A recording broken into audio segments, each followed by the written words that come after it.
ఇప్పుడు no cost cough syrup తో 60 రూపాయల విలువ గల ఇన్హేలర్ పూర్తిగా ఉచితం. దెబ్బకి దగ్గు జలుబు మాయం. ఏపీలో భారీ వర్షాలు కురుస్తున్నాయి. అమరావతి ఐకానిక్ టవర్ దగ్గర ఒక ప్రాంతంలో భారీగా నీళ్లు నిలిచిపోయాయి. విజయవాడ నగరవాసులకు బుడమేరు వరద టెన్షన్ పుట్టిస్తోంది. వర్షాలకు ప్రకాశం బ్యారేజీకి వరద పెరుగుతోంది. 2 రోజులుగా కురుస్తున్న వానలతో వందల ఎకరాల్లో పంటలు నీట మునిగిపోయాయి. కళింగపట్నం, మచిలీపట్నం పోర్టుల్లో 2వ నెంబర్ ప్రమాద హెచ్చరికలు జారీ చేశారు. అల్పపీడన ప్రభావంతో ఏపీ వ్యాప్తంగా వర్షాలు కురుస్తున్నాయి. వాగులు వంకలు పొంగిపొర్లుతున్నాయి. అమరావతిలో కొన్ని ప్రాంతాలకు వరద నీరు చేరింది. ఐకానిక్ టవర్ దగ్గర ఒక ప్రాంతంలో భారీగా నీళ్లొచ్చాయి. అమరావతిలో గవర్నమెంట్ కాంప్లెక్స్లు కట్టిన చోట భారీగా వర్షపు నీరు చేరింది.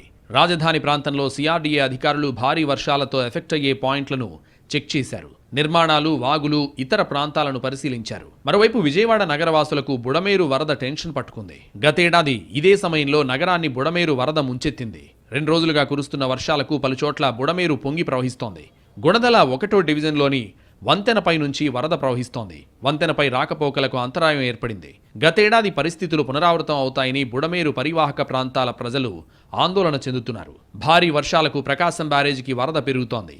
ఎగువ కురిసిన వర్షాలు క్యాచ్మెంట్ ఏరియాల్లో పొంగుతున్న వాగుల నుంచి వస్తున్న ప్రవాహం కారణంగా వరద ఉధృతి పెరుగుతోంది. ప్రకాశం బ్యారేజ్ దిగువ ప్రాంతాల వాళ్లను అధికారులు అప్రమత్తం చేశారు. రెవెన్యూ, పోలీస్, భద్రతా, ఎస్డీఆర్ఎఫ్, ఎన్డీఆర్ఎఫ్ యంత్రాంగాలను సిద్ధంగా ఉంచారు. బెజవాడలో భారీ వర్షాలకు ఏపీఎస్ఆర్టీసీ వర్క్షాప్ నీట మునిగింది. మాన్సూన్ రెస్పాన్స్ టీంలను ఏర్పాటు చేసింది ప్రభుత్వం. సిటీ వ్యాప్తంగా 43 బృందాలు పనిచేస్తున్నాయి. ఎన్టీఆర్ జిల్లా వెనగడప, తోటమాల మధ్య కట్టలేరు వాగు ఉగ్రరూపం దాల్చింది. ఎగువ నుంచి వరద పోటెత్తింది. గంట గంటకు వరద ప్రవాహం పెరుగుతోంది.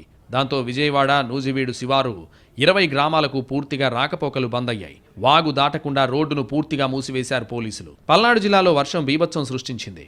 2 రోజులుగా కురుస్తున్న వానలతో వందల ఎకరాల్లో పంటలు నీట మునిగాయి. కోసూరు మండలం ఉటుకూరు, బయారం మధ్య కప్పలవాగు, ఎద్దువాగు దగ్గర వాణిజ్య పంటలు వరద నీటిలో మగ్గుతున్నాయి. కృష్ణానదికి భారీ స్థాయిలో వరద నీరు వస్తుండటంతో అధికారులు అలర్ట్ అయ్యారు. కృష్ణానది పరివాహక ప్రాంతంలో హై అలర్ట్ ప్రకటించారు. మత్స్యకారులను నదిలో షికారుకు వెళ్లకుండా ఆదేశాలు జారీ చేశారు. ఎన్టీఆర్, ఏలూరు జిల్లాలకు హై అలర్ట్ ప్రకటించింది వెదర్ డిపార్ట్మెంట్.